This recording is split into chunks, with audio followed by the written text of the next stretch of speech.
Deeply grateful to you and Queen Camilla for your extraordinary graciousness. And to William and Kate, thank you so much. It's been so great being with you today. Thank you very much. Appreciate it.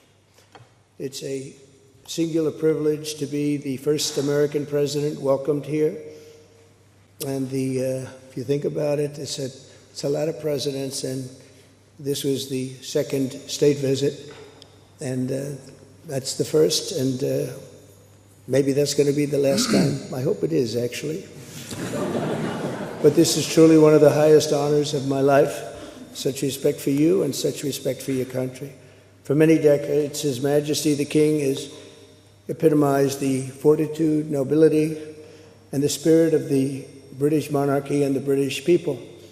He's dedicated himself to preserving the glory and unique character of this kingdom, restoring life to the rivers and streams, supporting the works of its artists and composers, planting trees and gardens in its countryside. And I just visited one of the most beautiful I've ever seen that you just completed, and protecting the architectural integrity of cities, villages, and towns.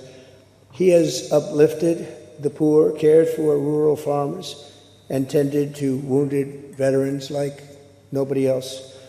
I'll tell you that I just stood in line and shook about 150 hands, and the king knew every single person and every single company, and some of them had bad names like XYZ-Q3, and he knew every one of them, or at least I think he did, because nobody was complaining.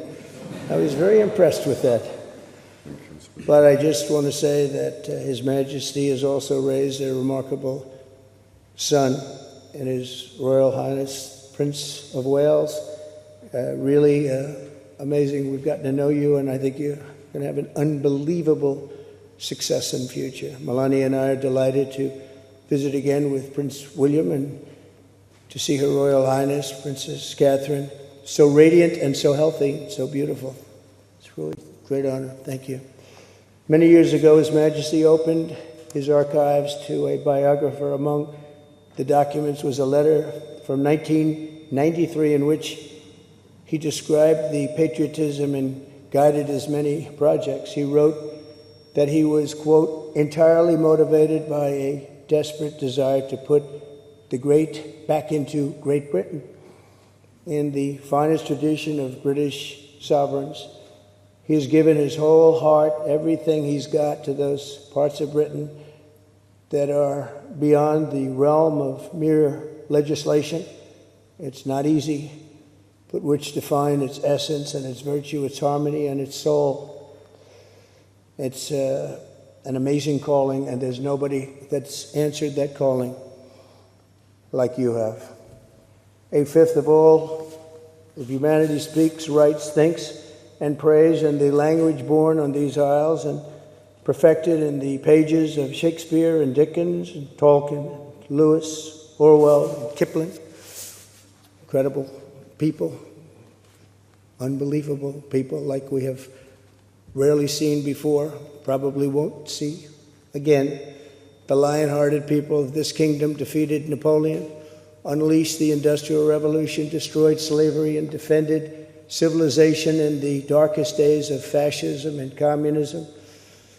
The British gave the world the Magna Carta, the modern parliament, and Francis Bacon's scientific method. They gave us the works of Locke, and Hobbes, Smith, and Burke, Newton, and Blackstone.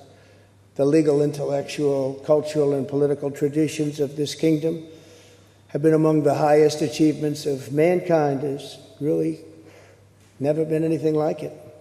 The British Empire laid the foundations of law, liberty, free speech, and individual rights virtually everywhere the Union Jack has ever flown, including a place called America. You know that place very well, don't you? His Majesty spoke eloquently about the bond which inspired Sir Winston Churchill, and the bust is in the Oval Office right now, the beautiful bust of Winston Churchill, to coin the phrase special relationship. But seen from American eyes, the word special does not begin to do it justice. We're joined by history and fate, and by love and language, and by transcendent ties of culture, tradition, ancestry, and destiny. We're like two notes in one chord or two verses of the same poem, each beautiful on its own, but really meant to be played together. The bond of kinship and identity between America and the United Kingdom is priceless and eternal. It's irreplaceable and unbreakable, and we are, as a country, as you know, doing unbelievably well. We had a very sick country 1 year ago, and today, I believe we're the hottest country anywhere in the world.